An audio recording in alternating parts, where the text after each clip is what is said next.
Hello friends, welcome back. Now let's discuss fourth question of exercise miscellaneous.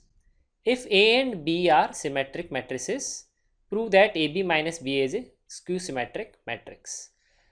तो ये question है symmetric matrices and skew symmetric matrix की definition के ऊपर based है ये क्वेश्चन.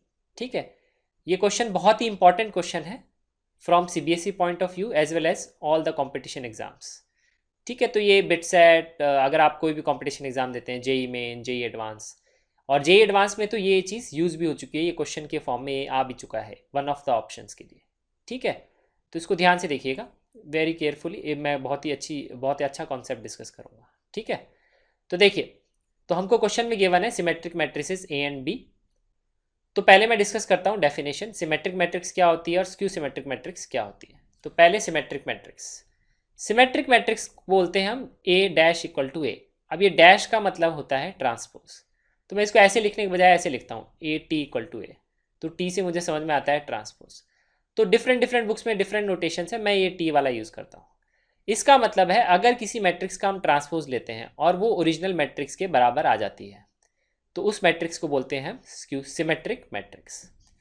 एक और टाइप की मैट्रिक्स होती है, वो होती है स्क्यू सिमेट्रिक मैट्रिक्स. उसमें बोलते हैं A dash equal to minus A. That is basically the transpose of the original matrix is equal to negative of the original matrix. अब मैं बारी बारी ओरिजिनल मैट्रिक्स बोल रहा हूँ. ऐसा क्यों बोल रहा हूँ वो मैं देखिए बाद में यूज़ करता हूँ. देखिए, तो हमको गिवन है सिमेट्रिक मैट्रिसेस, तो ए है मतलब A transpose equal to A, B भी सिमेट्रिक है इसका मतलब B transpose equal to B. ये तो हमको गिवन है. मैथमेटिकली हम इसको ऐसे लिखेंगे क्योंकि इसको हम बाद में यूज़ करेंगे. ठीक है, ये क्वेश्चन में इसीलिए गिवन है. और जो हमको प्रूव करना है वो ये करना है A B minus B A is a skew symmetric matrix. तो ये हमको प्रूव करना है. अब देखिए, अब किसी भी मैट्रिक्स को अगर सिमेट्रिक प्रूव करना है तो प्रूव करने का मतलब है उसका ट्रांसपोज ले लो और वो ओरिजिनल मैट्रिक्स के इक्वल आना चाहिए.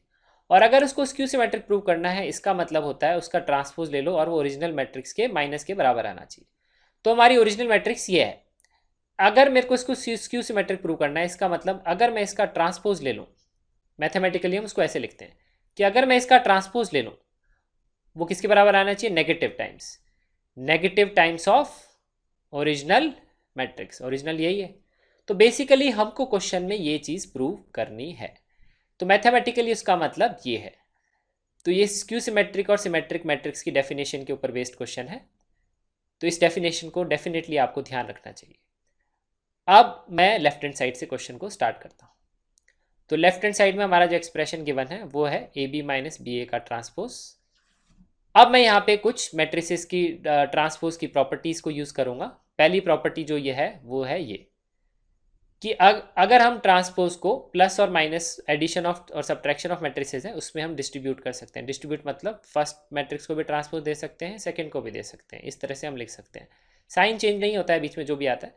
तो यहाँ पे वो मैं प्रॉपर्टी यूज़ करूँगा. तो इसका मतलब फर्स्ट मैट्रिक्स का ट्रांसपोज, फर्स्ट मैट्रिक्स ध्यान रखिए वो ए है, ए बी ये जो भी है ये मैट्रिक्स है, माइनस सेकेंड मैट्रिक्स का ट्रांसपोज. तो ये मैंने प्रॉपर्टी यूज़ कर ली, ध्यान रखिए. ठीक है, अब जो नेक्स्ट प्रॉपर्टी मैं यूज़ करूँगा वो करूँगा यहाँ पे और यहाँ पे यूज़, कि ट्रांसपोज को हम एडिशन सब्ट्रैक्शन में तो सिंपली डिस्ट्रीब्यूट कर सकते हैं, मल्टीप्लिकेशन में हम कैसे करते हैं उसकी प्रॉपर्टी है ये ए बी का ट्रांसपोज. उसको हम लिखते हैं बी ट्रांसपोज ए ट्रांसपोज. इसका मतलब क्या है, मैं कैसे ध्यान रखता हूँ, हम ट्रांसपोज सब मैट्रिक्सेस को दे सकते हैं बट हम ऑर्डर उल्टा लिखते हैं. पहले लिखते हैं बी ट्रांसपोज फिर लिखते हैं ए ट्रांसपोज. तो लास्ट मैट्रिक्स को पहले लिखते हैं फिर सेकेंड लास्ट को. सेम प्रॉपर्टी तीन मैट्रिसेस के लिए भी एप्लीकेबल होती है. ठीक है, ध्यान रखिए. तो यहाँ पे अगर मैं लिखूंगा तो मैं लिखूंगा पहले लिखूंगा बी ट्रांसपोज फिर लिखूंगा ए ट्रांसपोज. ऑर्डर उल्टा हो जाता है. देखिए, ए बी और बी ए मैट्रिसेस में इक्वल नहीं होते, हमेशा ध्यान रखिए. ठीक है, ये कोई ज़रूरी नहीं है कि ये इक्वल होंगे. इसीलिए देखिए ये चीज़ जीरो नहीं है, नहीं तो मैं यहाँ जीरो नहीं लिख सकता था. तो मैट्रिसेस में वो चीज़ नहीं लगती है. और अगर मैं यहाँ लिखना चाहूँगा तो मेरी पीछे से मैं स्टार्ट करूँगा. तो पहले लिखूंगा मैं ए ट्रांसपोज फिर मैं लिखूंगा बी ट्रांसपोज. तो ट्रांसपोज को हम मल्टीप्लिकेशन में डिस्ट्रीब्यूट कर सकते हैं, बस ऑर्डर चेंज हो जाता है. जो लास्ट में टर्म आती है वो पहले आती है, फिर ऐसे उल्टा चलता है. सिमिलर प्रॉपर्टी हम तीन मैट्रिक्स के मल्टीप्लिकेशन में भी लगा सकते हैं. तो ऐसी कितनी भी मैट्रिसेस अगर मल्टीप्लाइड है और ट्रांसपोज डिस्ट्रीब्यूट करना है तो हम पीछे से स्टार्ट करते हुए आगे की तरफ लिखते हैं. सेम प्रॉपर्टी ट्रांसपोज की जो है सेम प्रॉपर्टी इन्वर्स में भी होती है कि इन्वर्स को अगर डिस्ट्रीब्यूट करना है तो भी उसमें हम उल्टा लिखते हैं. और सेम ही प्रॉपर्टी एडजॉइंट में भी होती है. ये जो मल्टीप्लिकेशन की प्रॉपर्टी है ये बहुत ही इंपॉर्टेंट प्रॉपर्टी है, ये बहुत क्वेश्चंस पे यूज आती है कंपटीशन एग्जाम्स में, ठीक है। इसीलिए मैं इस पे इतना स्ट्रेस दे रहा हूँ और इन प्रॉपर्टीज को मैं एक साथ ध्यान रखता हूँ। ट्रांसपोज को भी डिस्ट्रीब्यूट कर सकते हैं, इनवर्स को भी कर सकते हैं, एडजॉइंट को भी हम इस तरह से लिख सकते हैं, adjoint of A B is adjoint B into adjoint of A. तो इन प्रॉपर्टीज को आप नोट डाउन कर लीजिए, इनको आपको ध्यान रखना है। और ये जो ट्रांसपोज की प्रॉपर्टी है प्लस और माइनस में, इनवर्स में ये प्रॉपर्टीज नहीं होती, ना एडजॉइंट में होती है, ठीक है। तो ये एक सिंगल प्रॉपर्टी है। मल्टीप्लिकेशन की प्रॉपर्टीज तीनों में होती है। अब हमने यहाँ तक सॉल्व कर लिया, ये प्रॉपर्टीज के ऊपर हमने लिख लिया। अगर ठीक है, तो अगर हमको स्कूल में लिखना होगा ये क्वेश्चन सॉल्व करना होगा तो हर स्टेप पे हमको प्रॉपर्टी मेंशन करनी होगी, हमने कौन सी प्रॉपर्टी यूज़ की है। जैसे इसके बाद में ये लिखेंगे तो ये प्रॉपर्टी मेंशन करेंगे, इसके बाद में ये लिखेंगे तो ये प्रॉपर्टी मेंशन करेंगे। अब हमारा नेक्स्ट स्टेप है, अब प्रॉपर्टीज यूज़ कर लिया हमने, इसको सेपरेट कर लिया। अब हम यूज़ करेंगे ओरिजिनल क्वेश्चन में जो हमको गिवन था, वो गिवन था A transpose equal to A, B transpose equal to B. तो यहाँ पे मैं ए ट्रांसपोज की जगह ए लिख लूँगा, बी ट्रांसपोज की जगह बी लिख लूँगा। तो ये एक्सप्रेशन आ जाएगा B A minus A B. तो इसको भी मैंने यूज़ कर लिया।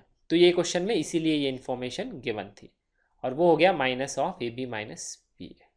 ऐसा मैंने इसलिए लिखा क्योंकि मेरे को देखिए राइट हैंड साइड में जो लिखा हुआ वो यही एक्सप्रेशन है। तो हमने लेफ्ट हैंड साइड से स्टार्ट किया and we reach to the right hand side. तो हमने ये क्वेश्चन प्रूव कर लिया। इस क्वेश्चन में हमने बहुत इंपॉर्टेंट मेथड डिस्कस किया कि अगर हमको स्क्यू सिमेट्रिक प्रूव करना है तो ओरिजिनल मैट्रिक्स का transpose equal to negative of original matrix prove करना है। इसका मतलब ये होता है। So this concludes the solution of this question, and thanks for watching this video.